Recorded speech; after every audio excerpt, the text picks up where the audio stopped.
Эфирда яңалыклар вакыты, студияда Лейсан Галиева. Исәнмесез? Бүгенге чыгарылышның төп темалары. Кыска вакытлы сәфәр, ялган документ белән машина йөртү судта тәмамланды. Понятно, в чем особенность? Приобретение, хранение, целях использования и использования заведомо поддельного удостоверения. Вы свою вину признаете, не признаете?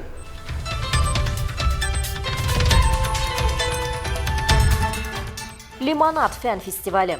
Мәктәп укучылары 150 проект тәкъдим итте. Һәм төрле мәктәпләрдән безгә кунакка киләләр. Хәзер вакытта инде ул республика күләм фестиваленә әверелде.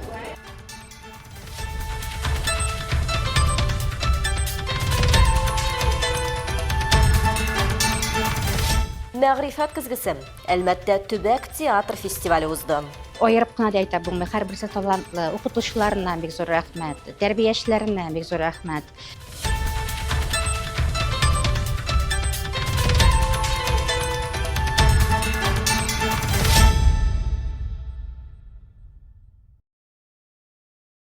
Республикада язгы кыр эшләре башланды. Татарстан Республикасы Авыл хуҗалыгы һәм азык-төлек министрлыгы хәбәр итүенчә, көзге культуралар кышны яхшы кичергән.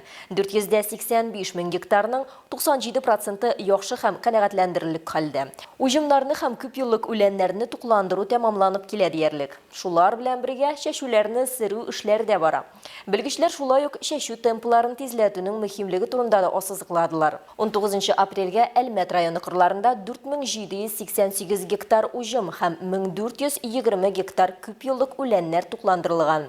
Инде арпа чәчүгә дә керештеләр. Быел игенчеләр кашында 30 мең гектарга якын мәйдан чәчү бурычы тора.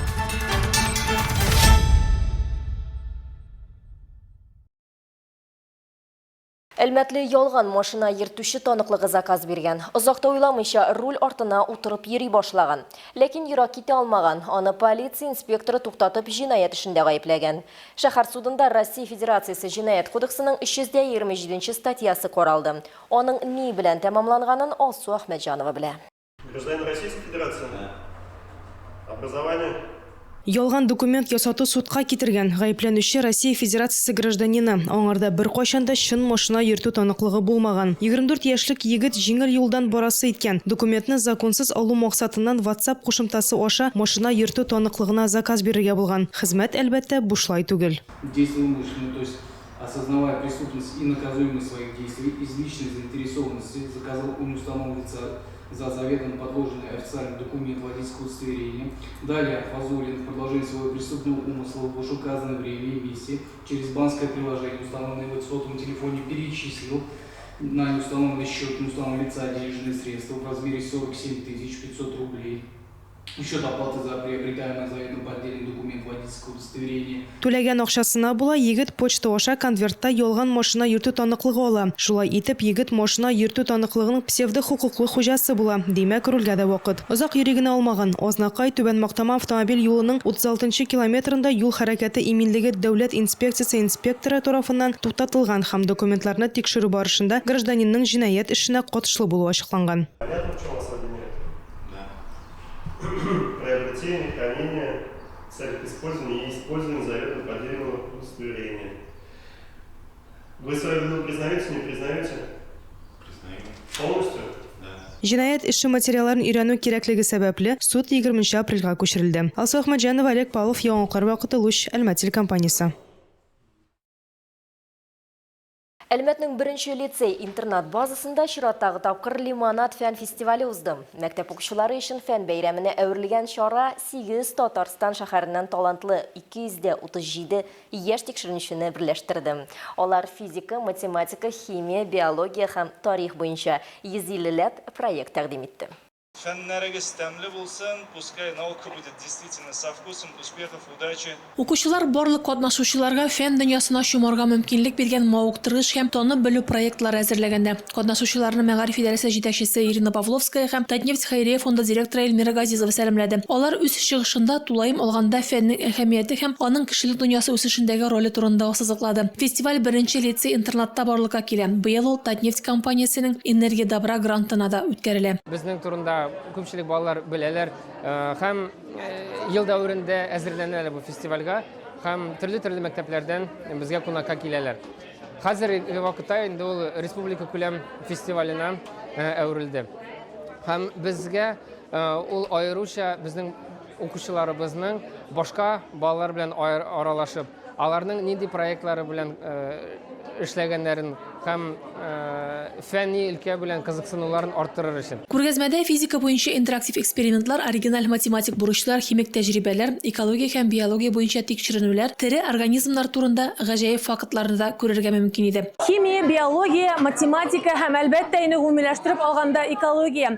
Лимонад фестивалендә катнашучы мәктәп укучылары үзләрен фән өлкәсендә төрлечә сынап карый һәм бу тәҗрибәләр үз чиратында гыйлемне арттыруга һәм шәхес үсешенә китерә дип оештыручылар. Фестивальдә тарих фәне дә читтә калмады. Кемдер бөек ватан сугышы темасын күтәрде, икенчеләре милли гореф-гадәтләр. Мисал өчен Ихсан Кадыров калабыздагы мураллар турында сөйли. Проектны тормышка ашырырга әкиятләр буенча гид булган әнисе Альбина ярдәм иткән. Мәсәлән, эшнең актуальлеге ул хәзерге вакытта авыр кешеләргә сөйләргә гореф-гадәтләр турында да, тарих турында.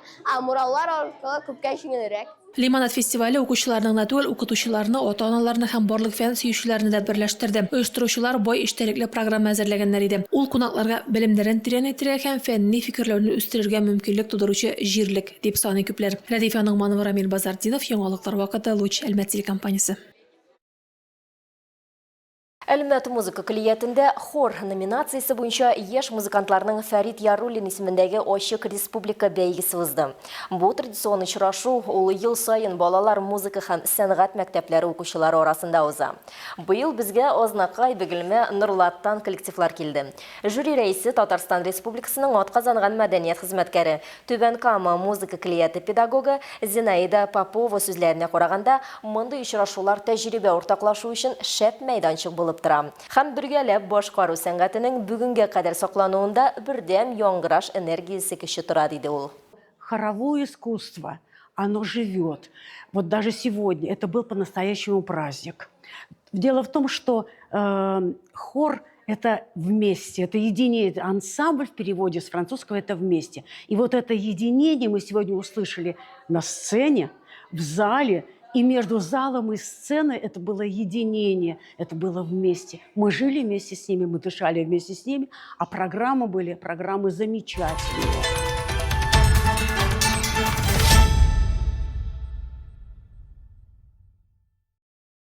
Әлмәтнең 10-нчы лицей базасында исә театр Мәгърифәтнең көзгесе исемле регион фестивале узды. Анда республиканың мәктәп театр студияләре катнашты.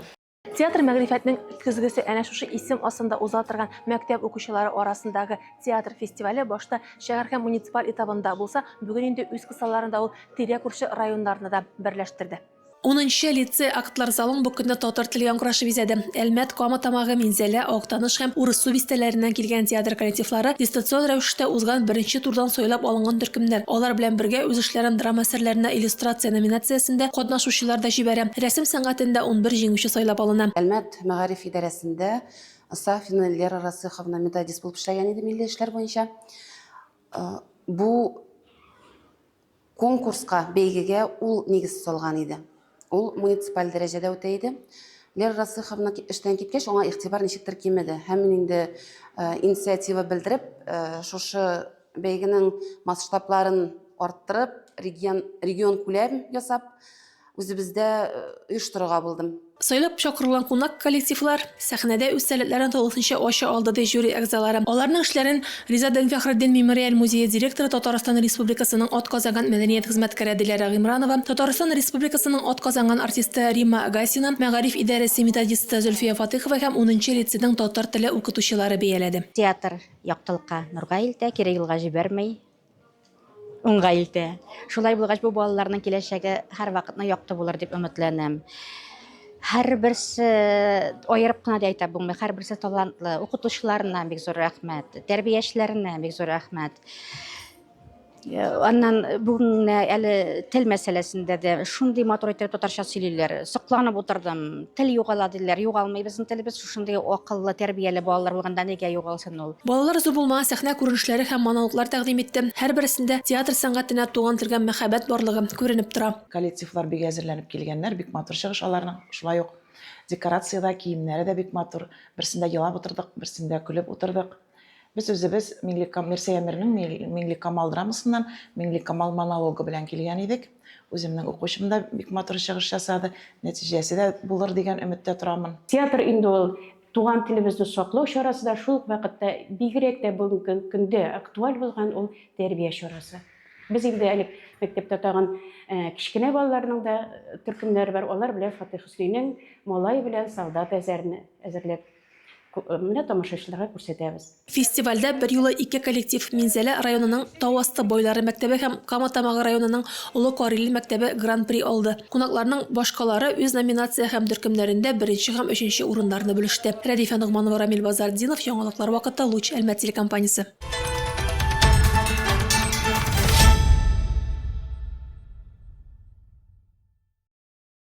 Бөек Ватан сугышында җиңүгә китергән тарихи вакыйгалар белән таныштыруны дәвам итәбез. 1945 елның 21 апреле, сугышның 1400 көне.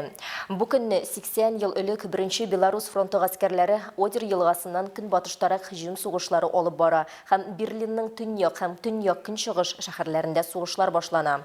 3 Удар армиясе, 2 гвардия танк армиясе һәм 47 армия гаскәрләре апрель айында Берлин читенә бәреп керә һәм шәһәрдә сугыш башлый. Бу көнне 1 Украина фронты гаскәрләре Дрезден юнәлешендә Калау, Люкау, Ной, Вильцов, Зентфенберг, Лаутаверк, Каменс, Бауцен шәһәрләрен ала һәм Кёнигсберг өчен сугышлар башлый. Фронтның хәрәкәтчән гаскәрләре Вюнсдорф шәһәрен, 5 гвардия армиясе Шпремберг каласын ала. 1945 елның 21 апрелендә барлык фронтларда дошманның 156 танкы һәм үзйөрешле орудиясе, 56 самолеты бәреп төшерелә. Бөек җиңүгә 18 көн кала.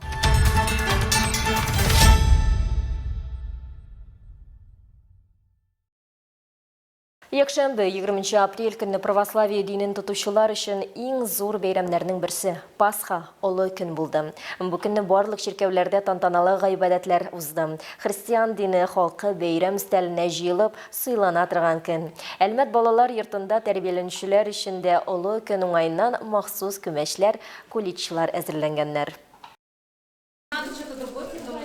Альбина Галиуллина ел сайын Пасха көне алдыннан әнисе белән йөзләгән кулич пешерә һәм аларны төрле балалар учреждениеләренә бүлеп таратам. Балалар йортларында, яшүсмерләр клубларында тәрбияләнүчеләрне һәм сәламәтлеге мөмкинлекләре чикләнгән балаларны Альбина әбисе рецепты буенча махсус пешерелгән күмәчләр белән сыйлый. Быел алар бәйрәмгә 200-дән артык кулич тараткан. Әлмәт балалар йортында тәрбияләнүчеләр Альбина белән күптән таныш. Ул алар өчен ышанычлы дус һәм якын кеше булып өлгергән. Мне кажется, это долг каждого гражданина нашей страны. Бу эш минемчә һәрберебезнең бурычы, ягъни кайгырту беренче чиратта булырга тиеш. Һәм без үз үрнәгебез белән җәмгыятькә медальнең төрле ягы барлыгын күрсәтәбез. Бу җылылык, игътибар җитмәгән балалар. Без аларны әз булса да күңелләрен күрергә тиеш.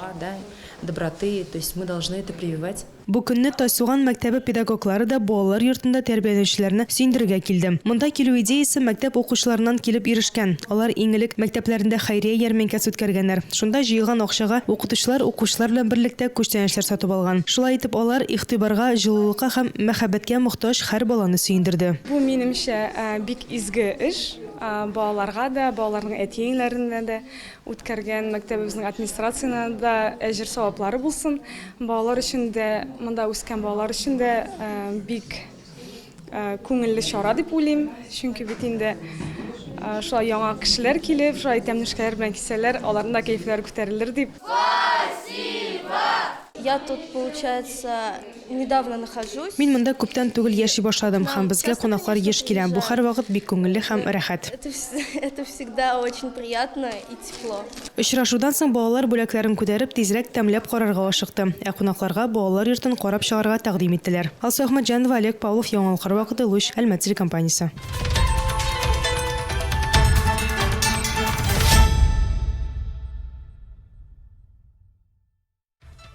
Hürmetli tomoshachilarimiz, yangiliklar chiqarilishinin to'g'ri translyatsiyasini siz VKontakte sotsial shelterine kirib, Luch Almat tirkimida soat kechki 7da ko'ray olasiz.